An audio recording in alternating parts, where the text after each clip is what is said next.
This is the inside of the Swift Bolero 682FB. If I firstly come to the main control panel, I can turn the 12 volt on just here. Once we've done this, we can turn the water pump on. We need the water pump on to be able to get water out of the taps, flush the toilet and fill the boiler if it's been drained down. We have frost protection just here, so waste and tank heaters on and off. So if you're using the van in extremely cold climate, you can avoid frost damage occurring to the tanks. View levels just here. So this will give us condition of the leisure battery, condition of the vehicle battery, how much water is in the fresh tank and how much water is in the waste tank. And then we have cabin lights on and off. And then all of these can be turned on and off on their own switches.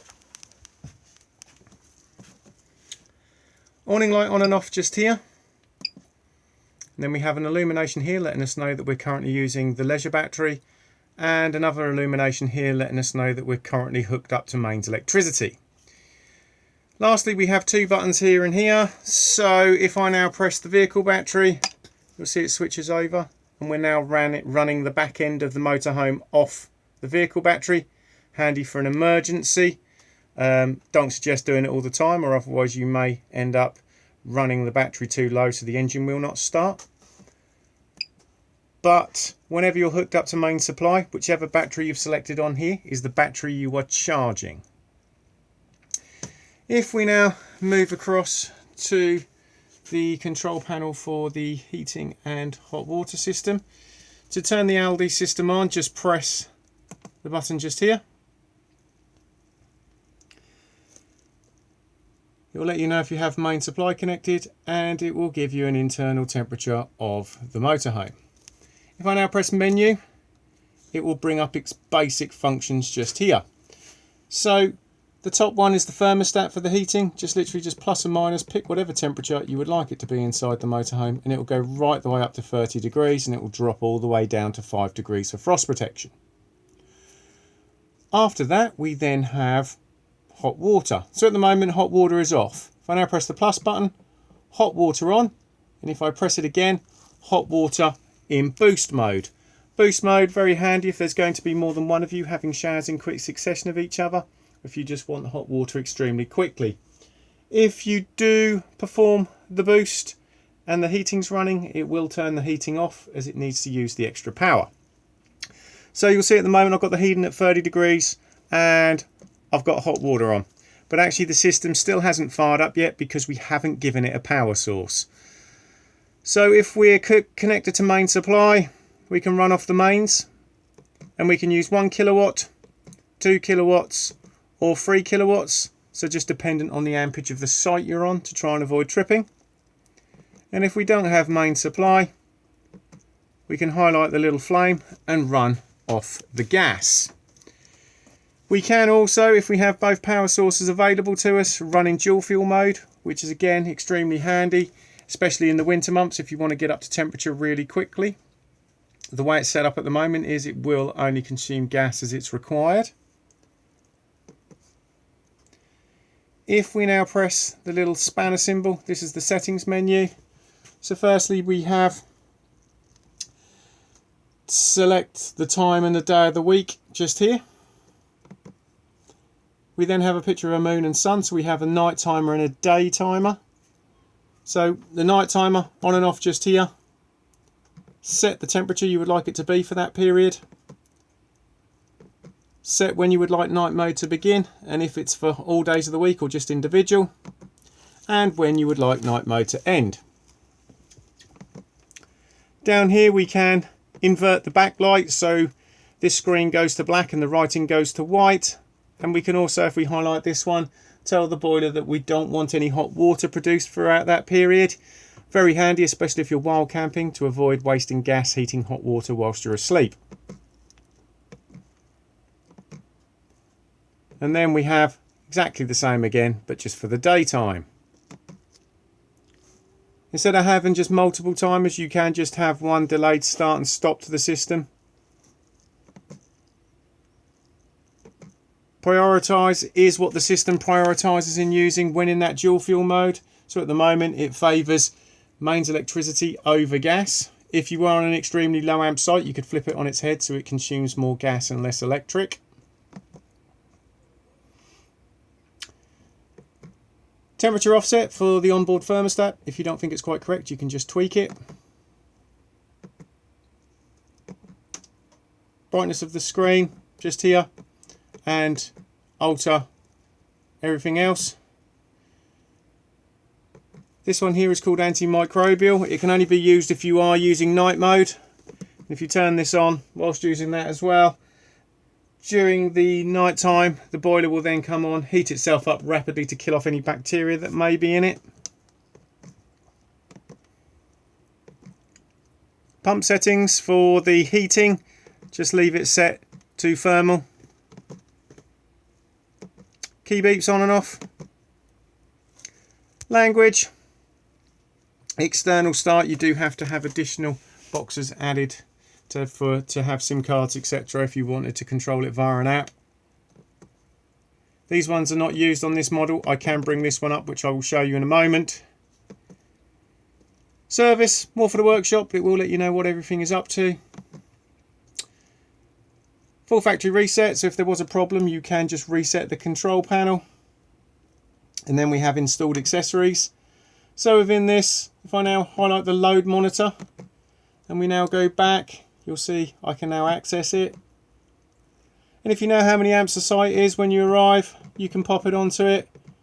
So let's say it's a reasonably low 10 amp site. It now doesn't matter that I'm running at 3 kilowatts, it will just control itself to avoid tripping. Because it's now an activated function, it will appear just here. And now I can go back to it and turn it up or down or off again. Whenever the heating is in operation, you will get this little circle here which just represents the circulation pump. It's just letting you know that the fluid is going round the radiators.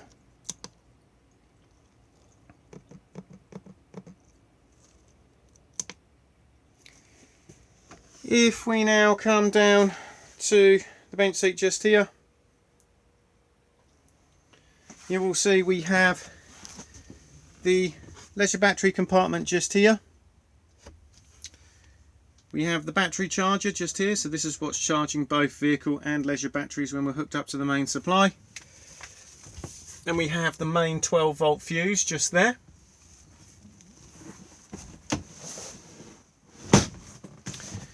If we now come across to the other bench seat, we have more storage, but we also have a switch just tucked down here.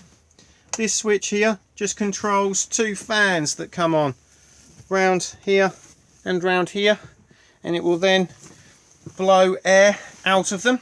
So if you've got your heating on, it will take some of the heat from the pipework and then blow it, thus warming up the cab area.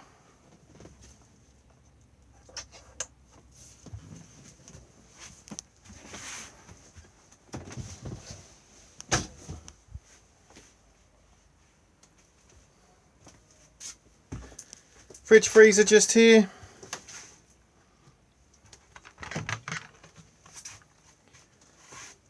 On and off on this button here. This is an automatic model, so as long as you are on A for auto, it will find the best power source it can for you. So because we're currently hooked up to main supply, it's put us onto mains with a little picture of the 2-pin plug.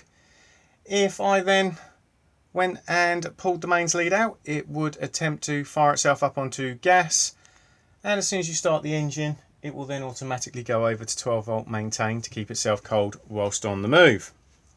We can take it out of auto if we want to, so I can manually put it onto main supply,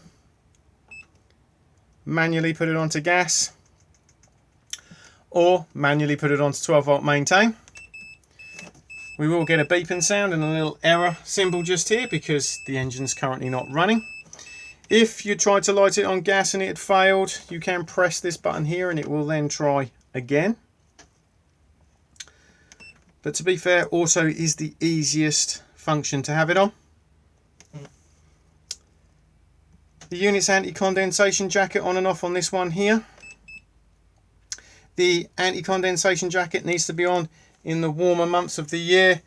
This will stop a build-up of condensation behind the unit, which would then run down it and form a puddle beneath it. In the cooler months, it can be turned off. Temperature control just here.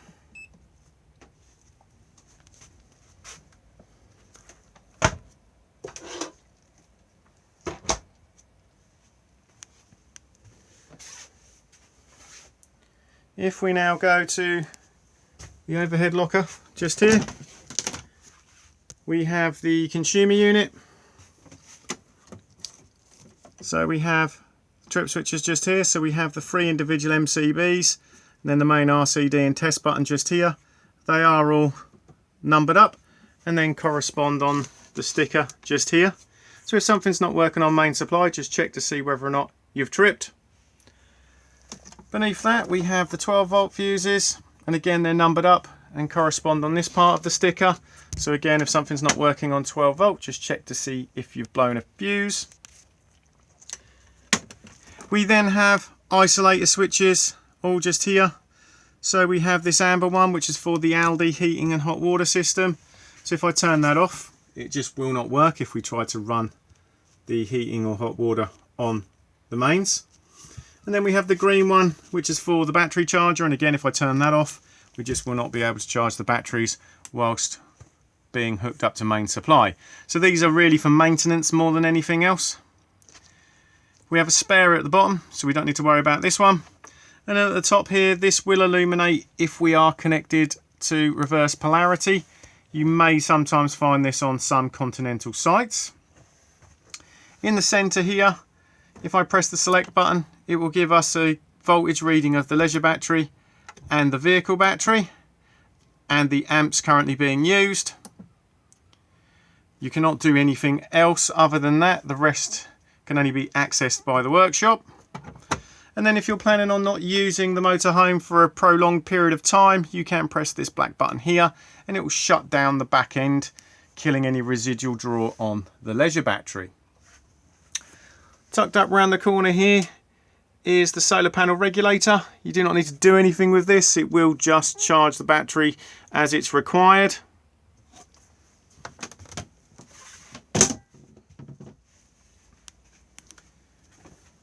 Microwave just here.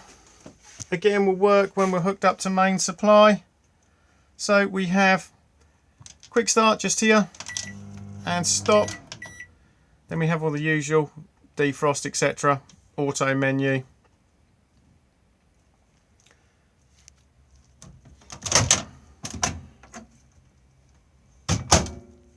The microwave is plugged in just here. Hob beneath it. So like the microwave, we have the hot plate just here that will work on main supply, and it operates just here. Everything else is gas, and it's just push in, twist, and then push the igniter.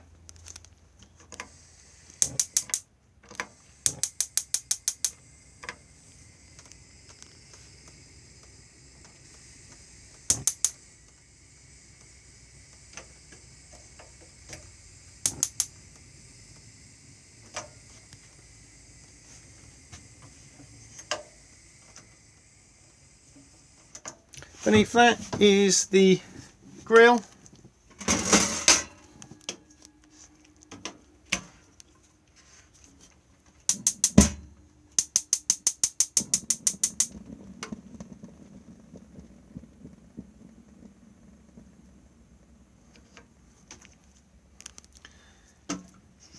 And then under that we have the oven.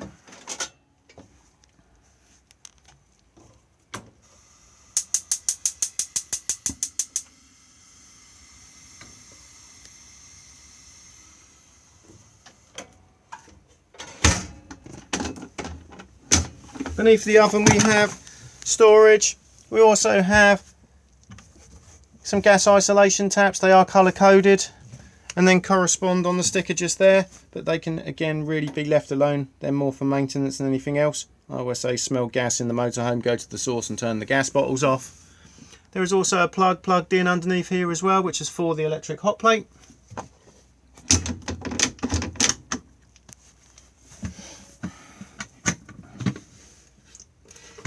Storage underneath the fridge, and again some more gas isolation taps just there.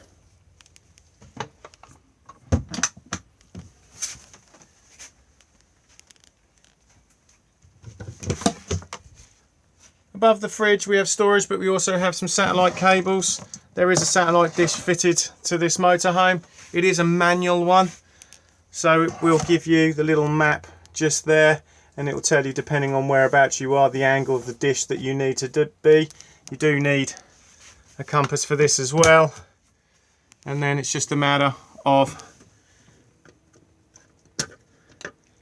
getting the right angle by turning just here, and then by unlocking it just here, you can then turn the dish about as well. Do make sure that it's obviously down for travel.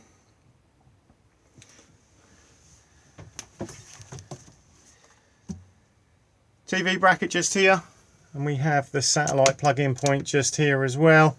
We also have a standard aerial fly lead point just here, and the standard digital aerial is located in the wardrobe.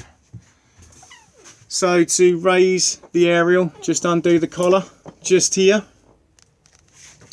and then push the mast up and twist it into the position that you require. This window here represents the back of the aerial, so you know roughly which way you're pointing. Once you've got it in the position you require, lock back in place. Never over tighten these collars because you do run the risk of splitting them. The H stands for horizontal.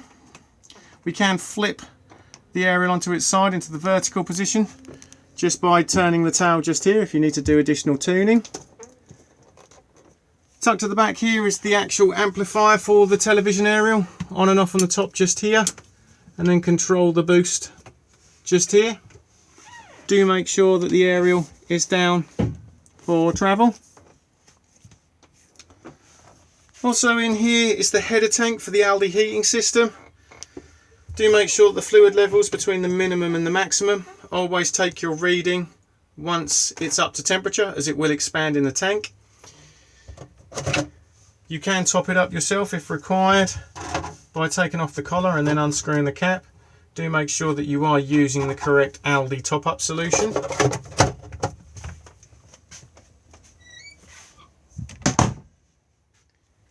Freestanding table just in here, and if we now go underneath the bed, you will see that we have plenty of storage underneath here, and we also have the location of the Aldi boiler. To drain the Aldi boiler down for winterization, it's just done on this drain valve just here. Firstly, make sure that the water pump is turned off, and then flap the lever up like so, and it will then begin draining the water out of the system. If you are fully winterizing the motorhome, I always suggest that you also open up the taps as well, because this will release any airlocks in the system, making it drain down much more efficiently. When it comes to filling the boiler back up again, close all the taps, make sure the drain tap is flapped back over, fill up the fresh water tank, and then turn the water pump back on again. Let the pump run for a few minutes, and then begin opening the taps. They'll cough, they'll splutter as they force the air out. Wait until it's running freely on hot and cold, and then close, and then the system will fully reprime itself.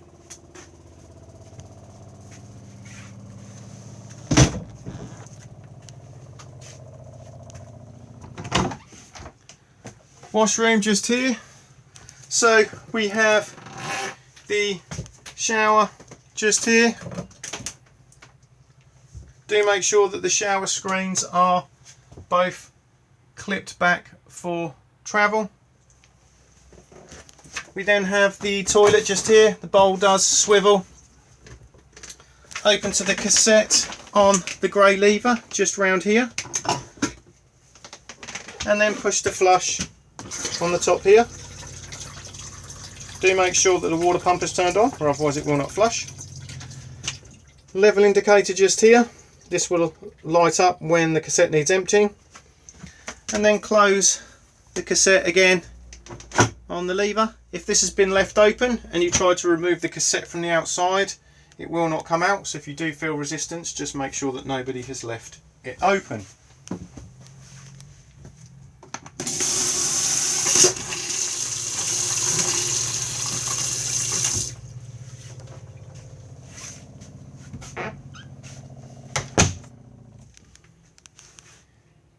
The front bed is extremely easy to make. Just slightly lift up, pull and flap down the leg, and then exactly the same with the other one.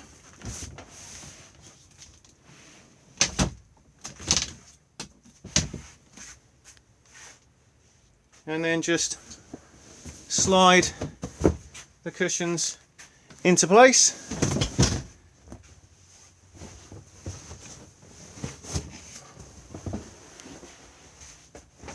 And then we have a good sized